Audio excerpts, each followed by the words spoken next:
this episode, Two Mics, One Marriage, we are going to talk about Dan's Key West conversion. You went from hate to love. I call it a Key West redemption. Redemption. All right, and you're going to learn more about the Tiki Hut that brought us there. Yeah, the amazing Tiki Hut. All right, so check it out. Two Mics, One Marriage. We're going to start right now. Hit the subscribe, like, and comment if you like Key West.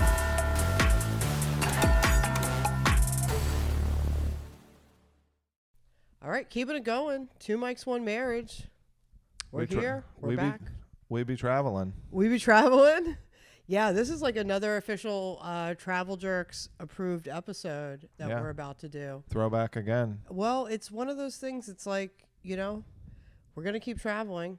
We're going to keep doing content. There's going to be more Travel Jerks eventually. Yeah. So we might as well talk about it on Two Mics, One Marriage. Yeah, we're going to get back to it. This is still, this is kind of them intertwined. Yeah, this is shared universe. The merging, the shared universe, all under Laughing Spree Studios, with more hilarious intervention sketches coming out soon.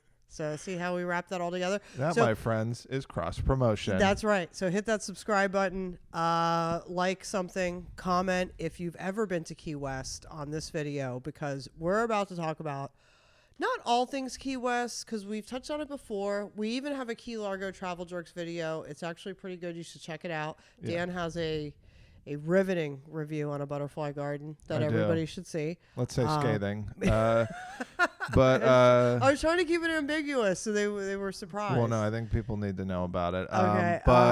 Yes. Well, we frequent the Keys. We frequent the Keys, and we traveled through the Keys again for this trip, and we stopped in Key Largo, and I think we ate at the Key Largo Fishery on the way there. I don't know. Wherever it was, it sucked. It sucked. No, it was terrible. Don't go there. Yeah. They're doing like live music, and the guy was like walking around through the audience and doing some oldie scared song. Me. I didn't know some lady. Frightened me. Made me sing into the microphone. There's like an old lady following him around on Instagram Live. It was the worst post ever. Some lady, filming some. Like a groupie.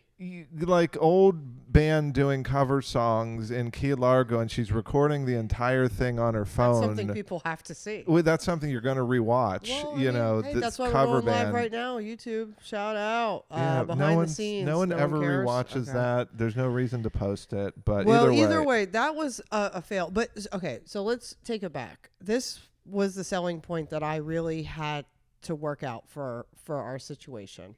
We had an anniversary coming up. We were trying to think of something unique, immersive, because I love that.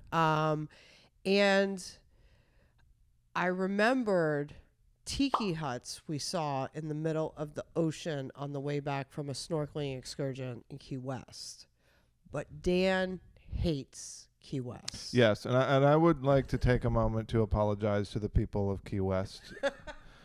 And are you taking it all back? To the city in general. We've said some not nice things about Key West in the past. I said even more scathing things than I said about the butterfly garden. I said even worse things about Key West. And I still have some issues with Key West. For one, part of it's not real in the fact that like we had to buy supplies and like there was no like electronics store or whatever. I needed an attachment for an air pump, and it did not exist on the Isle of Key West. One time I was there, it took me like 2 hours just to find an ATM. An ATM to get cash. I'm like, this isn't a real place. Key West does lack resources. It does lack resources, so that is still the case. But what I found out when we went this time, that if we don't go to all like the shitty touristy bars like your Sloppy Joe's and the other ones that just have like just pretty much most of Duval Street. Most of Duval Street. If you go to like the better bars, like we went to a cool wine bar, we went to we started out the Grand. We went mid vacation, but like that was an accident. We were walking around. We had done a distillery tour that we'll talk about. Yeah. And we accidentally, I think it's the side streets. Yeah. Like it's the side streets, but not like everyone knows about Blue Heaven or whatever it's called. Yeah. Like that's not fun to go when you have to wait 45 minutes to eat. Yeah. If you just avoid, the touristy spots, there are some really good restaurants. There's some you got to know where the locals go. Yeah. We were at a cool place by where we stayed at our hotel. You found a good hotel, and that was all good. Like we had, what did we drink? Like 15 different types of liquor. Okay, that so first night? yeah, let's back up the timeline. So anniversary, needed to come up with something unique. Had to convince him to go back to Key West, and I remembered we were coming back from a snorkeling excursion, and there was these tiki huts in the middle of the ocean that people were staying in, like a Airbnb or a hotel or whatever. Just a tiki hut on the edge of the Gulf, right where you enter the Gulf from the harbor on the west side of Key West. So who doesn't want to stay in a tiki hut in the middle of the ocean Well, I think for a few days, right? I think lots of people would not be into it Who would because be into it? and that's the thing. It's a tiki hut. It was so cool, and we're gonna put all kinds of. We have so many pictures and videos, so you will see. That's why when I'm I told like this. people, this is my tiki hut, official tiki hut paddleboarding hat. It is, and you did not wear this outfit there. Shut up! I've worn this outfit in Key West before, Okay, but I wore the hat incessantly. You did wear the hat a lot. And I was always in this hat because they gave you 2 complimentary paddle boards. They did, yes. That hung off of your tiki hut in the middle of the ocean. We had our snorkel equipment so that we could snorkel in the Gulf of Mexico, which is wouldn't be like a super high recommend, but there were some cool things to see. Yeah. When we were there on the actual tiki hut. So, I mean, I guess we should tell them first how we had to get there and everything like that. Well, you have to get there by a boat. You have to get there by a boat. Yeah. And it was one of the complaints about it is that you have to pay for the boat every time you travel there, which is kind of lame. And also, they almost treat it like an airline where it's like you only have so much luggage you can take. You're restricted on luggage. You have to pay extra if you're going to bring a giant cooler. But this is the thing.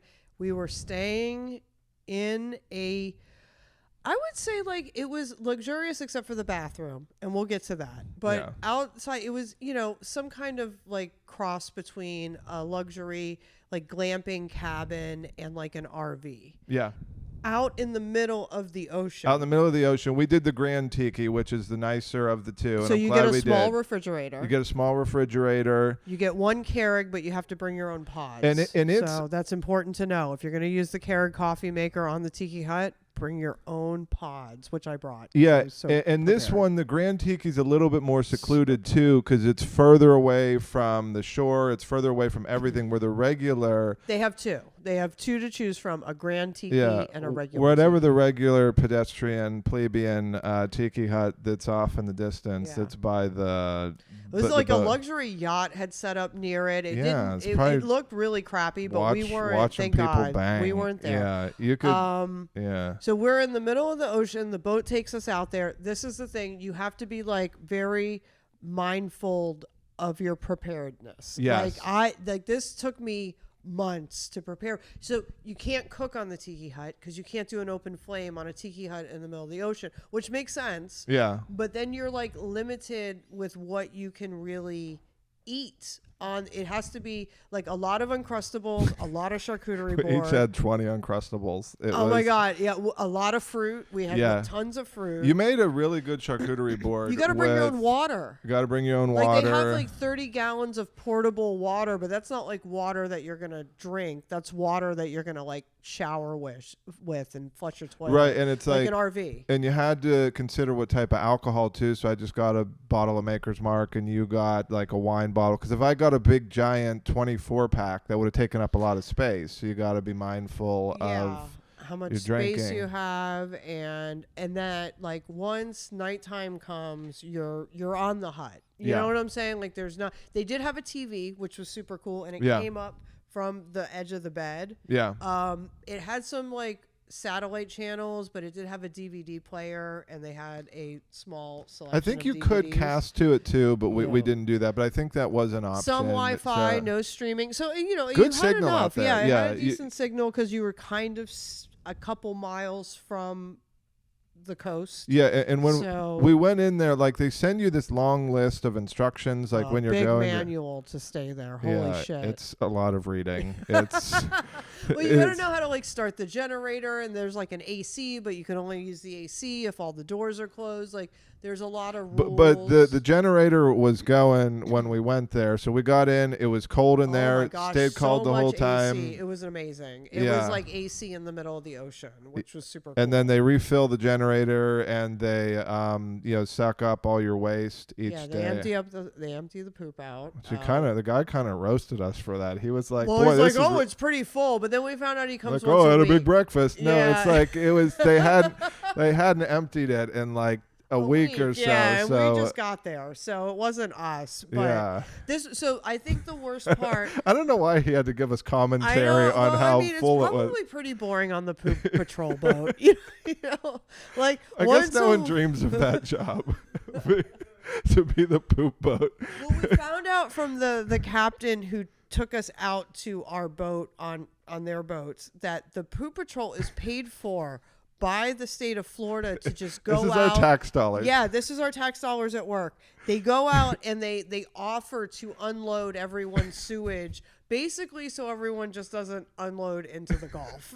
They're like, hey, we know it is so easy for you to poop right into this ocean. We will once a week send somebody out here for free if you just let them suck it Well, up. that's what everyone asked us too. Like when we did it and we were telling people and we posted pictures and everyone's like, where'd you go to the bathroom? Did you just poop into the ocean? We're like, no, we're not savages. Like that would have been weird because there was sharks. So I don't know if I would have wanted to get in there. So many sharks. We paddle boarded, but at night you're not trying to really jump into the water. So there is a bathroom on board. It's like a smaller RV bathroom where like the shower is half over the toilet kind of thing. Like it's all one area. But I would say the worst part, bar none the worst part about the Tiki Hut is the bathroom's a little open air. Yeah. There's it's way no open air. full wall. Like there's a wall and a door, but it doesn't go all the way to the tiki roof.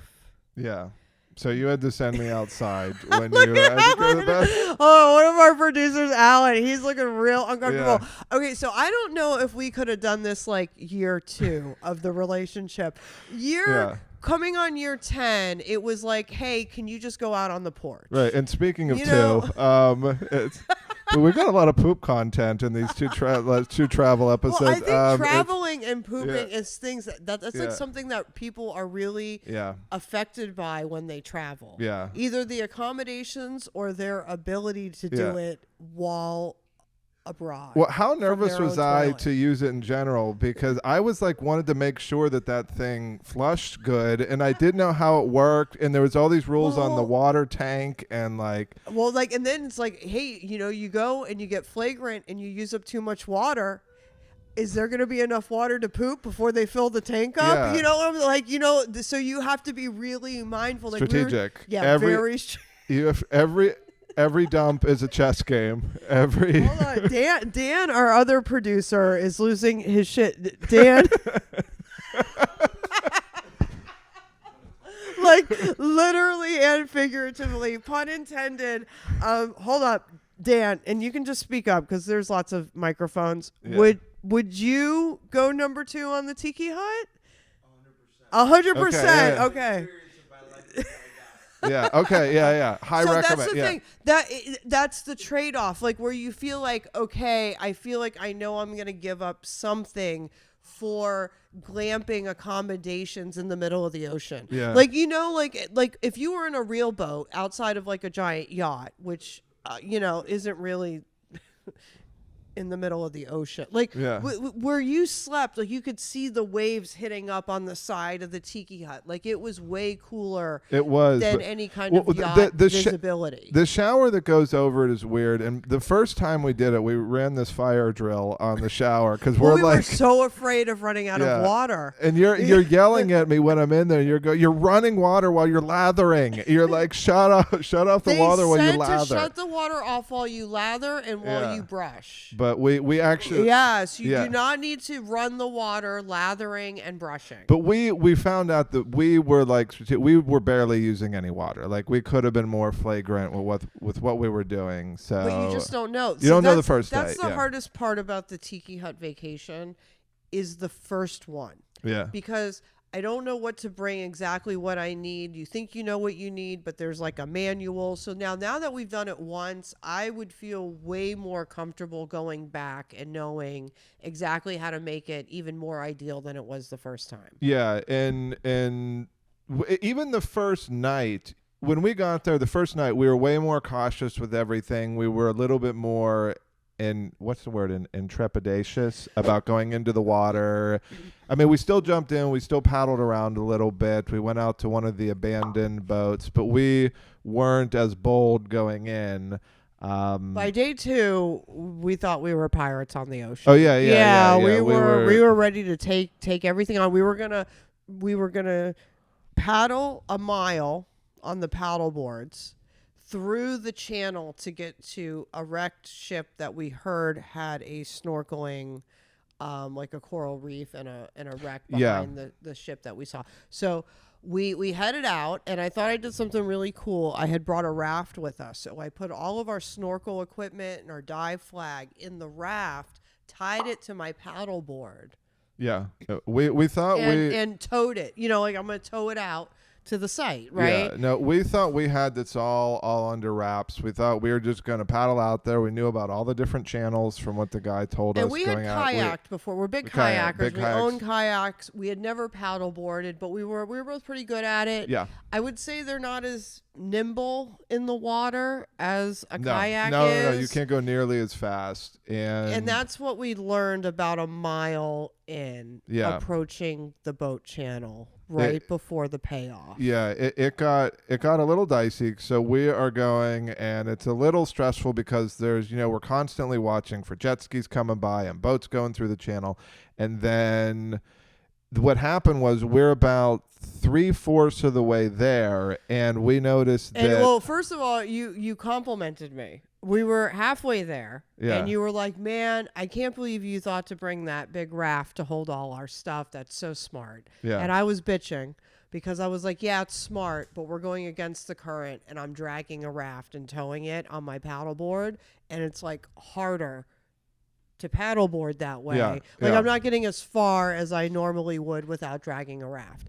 And then we get to the most trepidatious part right before the snorkel area, which is the boat channel. Yeah. And Dan calls over to me. Yeah, because you were like, I was like, this is getting harder. That's what I was telling him. And it was like, I don't remember what happened exactly, but maybe it was like going a weird angle or something. But you wanted me to like check on it. So when I touched it, I noticed that it had lost a significant amount of air. Yeah, so the raft is losing air. It's deflating. We're over a mile from the Tiki Hut. We're on going our against the current. Yeah, we're yelling at each other. No, it was messed up because we were like almost there. Like you felt like we had done 3/4 of the journey to the snorkel spot. Yeah. And all we had to do was cross this boat channel and get to the other side. And that's where you snorkeled at, where the shipwreck was. So we had to, And the raft is rapidly deflating that I'm towing with and all of our equipment in it. And we're trying to problem solve our water's in it, like everything. It's not just the snorkel gear and the dive flag. It's like everything for it, because you can't, like with my kayak, I can put a cooler and there's a dry box and there's like all these places that you can have equipment in your kayak. Not when you're in like an open paddleboard, open water situation. Well, and the water's weird too, where it fluctuates between being super deep and then super, super shallow, where it's almost so shallow that you can't even paddleboard because it's like, like a foot deep. Yeah, it definitely, and that's why, and then so we started getting to the deepest part of the channel, and the boats are coming through, and the raft is deflating, and we had to give up. We had to give up on the. We had to literally abandon ship. Well, what I did was like the raft's integrity was deteriorating, and now even though we're turning around, we got to do now, like, instead of like going and snorkeling and chilling on the shore and taking a breather and then paddling back, I got to turn around and do the mile back right now.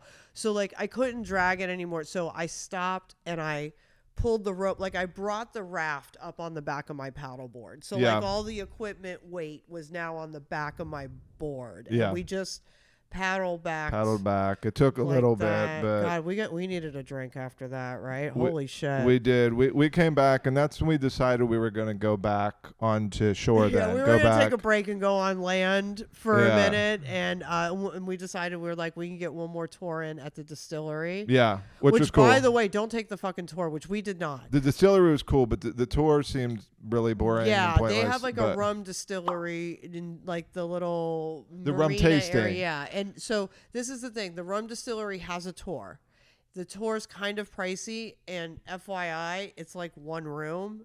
So Travel Jerks tip, throwback to a Travel Jerks episode: do not go on this distillery tour. What you should do is do the tasting. you do the distillery tasting. It's cheap, and you get You to all the try- flavors of the try a tour bunch of without different walking through the rums. stupid room that is super lame anyway. Yeah, and then we went to the like social club bar, Yeah, which they we have also a really liked. good bar. Yeah, I don't. Was that just called the Key West Distillery? It was a rum distillery. it's called the Social Club. Was the bar there at the But do you remember was it like what's the- Hemingway Distillery or something? I don't know. It's a giant rum one, and I saw some like little tiny one. This is not the tiny one. This is the bigger one with the bar attached. It's all amazing. I The believe it's tasting was Hemingway, cheap. yeah. It was great.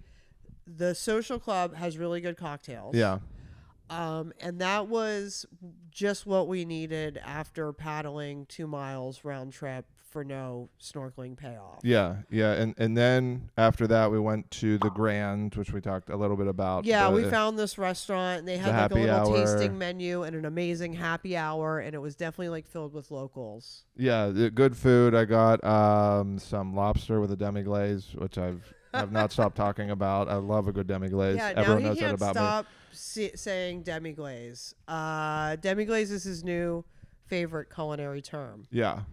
So He asked me if we're gonna have demi glaze with our tacos the other night. Yeah. It didn't make any sense. it should be on everything, cereal, Yeah, whatever. one demi glaze, and now I hear I can't. Hear. And then culinary. we got back on the tiki because you were all about that naked tiki life. I was naked 70% of the time on there, and it started out I was just naked in the actual tiki, but by the end, especially when we were drinking, I am jumping naked into the water when it gets darker out. I'm teabagging sharks, like I am full-fledged nudity out there. Yeah, thank God I brought your robe. Yeah. He rocked the robe a lot. You're definitely like balls out on that tiki porch most of the time. And this is the crazy part because after that first night when we were kind of more cautious, another thing that added to that layer you would think was there's a light you can turn on under the tiki hut at night, which makes all of the fish in the ocean flock to your tiki. So we saw nurse sharks, we saw lemon sharks, we saw tarpon, we saw sharks attacking the tarpon right underneath our tiki thing. And then the next day we paddleboarded, got drunk at the distillery, and then jumped in the water in the evening with the sharks. Balls out. Well, you were balls out. I wasn't trying to do no naked jumping in the water. No, I could have actually used a little more nudity from you. Yeah, if I thought about it, but it didn't resonate with me like it did with you. So yeah, no. But then we took the paddle boards out to these abandoned boats, and I wasn't naked for that. I was Thank clothed. God. But Boy, that would have been quite the sunburn. That would've we been- did that get a would've little been cool. snorkeling in throughout our couple days there. there was a shark probably within about 5 feet of me, a little one. It wasn't like a great white barreling down on me, but it was cool to be that close. Amongst it was like the sharks. Amongst the sharks, there were several, and then you were very good at paddleboarding. You picked it up. Yeah, first of away. all, I want to say that kayaking is far superior to paddleboarding. And Yeah, I'm this sorry is- to this say is- that this is for for any big kayak paddleboard out there, enthusiasts yeah. out there. I mean, I'm not backed by Big Kayak, but just being able to very easily take a cooler or a one-hitter or your cigarette, whatever you want, like a lighter, a dry box. I felt like the paddleboard was a little limited, especially in open water, not on just like some smooth. Yeah, lake so or for all the something. paddle boarders that follow us, we're sorry. But We I wanna will lose. say, if there was something for you paddleboarders to, for big paddle. yeah, for big paddle, if there Which is something sounds for you to hold sexual. on to, I'd never done it before, and I am an amazing paddleboard You person. you were, I yeah. stood up immediately. I paddled standing. I did yoga on the paddleboard. You were one so point. happy. It's maybe the third happiest I've ever seen you. It would be first happiest would be the discount at the airport that you got one time. Second, that was Hurley second branded. would be our wedding, and then third would be your paddleboarding Yeah, well, we got ability. really drunk. We got back to the tiki. We did a paddle out to the abandoned ships, and then I realized that I was so good at paddleboarding at that point that I could stand on it easily. I could do downward dog. I could do all this shit. And then I was like, I should do backflips off the paddleboard. Yeah. And then I proceeded to do what, 8, 9 backflips. You did. You're doing some good backflips. It's got fun. in all my reps for the year all at once. And it's funny. We've talked about when you throw a backflip, especially in bikini. It's funny because your boobs always there's pop always out. a tit that pops. Always a yeah, flip. there's always a tit that pops. Which is That's why appreciated. I can't do them in the public. Like only Dan sees my amazing backflips. Yeah, over 40, by the way, throwing backflips right on the same edge, not off a diamond. What's important that you can do one every year. That means a lot to you. You got to get at least a couple backflips in per year. Yeah. Yeah, a backflip a year. A day. Keeps the doctor away. Anyway, so I'm throwing backflips off the paddleboard. Well, You're nuts out into the sharks. Yeah, I'm balls deep into the water, literally. Living your best life. And so I was able to stand on the paddleboard, but it was not quite the same experience. Folded in half. So the first time I did it, and these are inflatable paddleboards, and obviously I'm a man of large stature, and this was not a fully inflated paddleboard, and when I stood up on it the first time, it bends in like a V, and I fall off into the water. So then we inflated it the whole way, and on our final journey back from the abandoned boats, I tried it again, fully inflated, and I was able to do it, but not to the level of you. I tried to like turn around with it, and I just fell off into the water.